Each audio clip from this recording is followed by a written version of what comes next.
Hello and welcome to part 2 of horror games and scary stories. Links will be in the description. Let's go ahead and get into it. And the first story we're going to be looking at is called My Local Library Has a Special Selection for Books Written by People Who Don't Exist. I work late at a branch library north of downtown.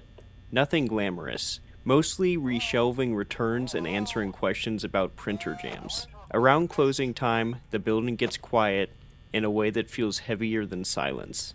Every sound echoes too long. 2 weeks ago, I was pulling a cart through the local history section when I noticed a shelf I had never seen before. No label, no call numbers, just a row of thin hardcovers, all identical, all gray. I assumed someone dumped self-published memoirs in the wrong place. I pulled one down. Inside was a full biography. Childhood photos, high school clubs, college majors, jobs, spouses, kids.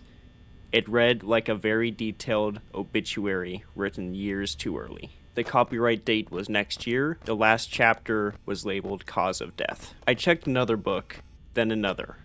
Every person lived in our city, addresses I recognized, schools I knew. One book mentioned a wreck on the highway close to the library. Another described a heart attack in a grocery store. I brought one to the front desk and asked my supervisor if we had a new collection. She flipped through it, frowned, and asked where I found it. When I pointed back there, she told me there was no such shelf and asked me if I was feeling okay. The shelf was gone when we checked. I could not stop thinking about the one name I saw. A guy about my age, same neighborhood, same gym, same coffee shop. Yesterday, the curiosity got the better of me. I searched his name online. He exists, social media, LinkedIn, everything's still alive. I remember his last chapter clearly. Construction delay, flash flooding, a river overflow. This morning, my phone lit up with a weather alert. Heavy storms expected tonight. Flood warnings along the river. I don't know if the shelf will come back. I don't know why I saw it. I just know I'm staying far away from the river tonight, and I really hope libraries aren't allowed to predict the future. And that story was by Tap Dependent 5345. Again,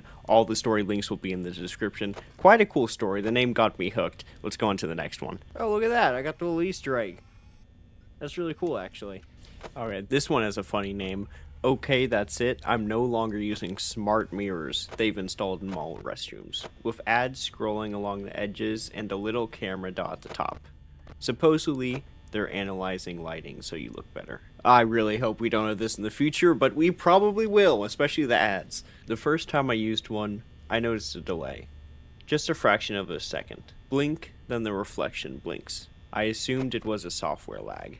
The second time, I raised my hand and counted 1, 2, then the reflection followed on 2. The third time, I turned away from the sink and my reflection didn't. It kept staring straight ahead, smiling slightly, while my back was fully towards the mirror. I spun around and it snapped back into place. Perfectly normal, no smile, no delay. I laughed it off, washed my hands and left, but I couldn't shake the feeling that something had been testing me. Last weekend, I went back to the same mall, different restroom, same mirrors. This time the delay was longer.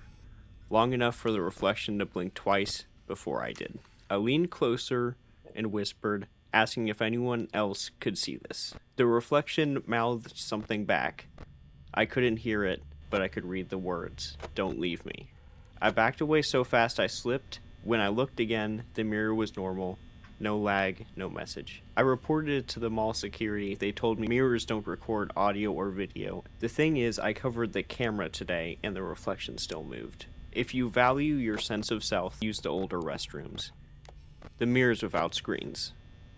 I'm starting to think these new ones aren't showing us. That story was pretty cool. I think we are heading into that direction. Maybe not with cameras, but ads on the mirrors. It's probably already a thing, I'm not gonna lie. Alright, the last story we're going to be looking at has a title that intrigues me. I told you not to go. I was at my grandmother's house, sitting on the rooftop with my cousin, when our eyes fell on the rooftop beside ours.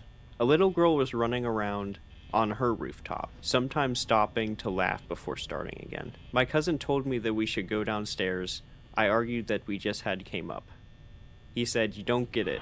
That girl is possessed." He insisted that I go with him, so I did. The next day, my cousin said we wouldn't go to the rooftop because the girl might be there again. I said we could go earlier and return earlier. He told me to check first if she was present, and then he would come.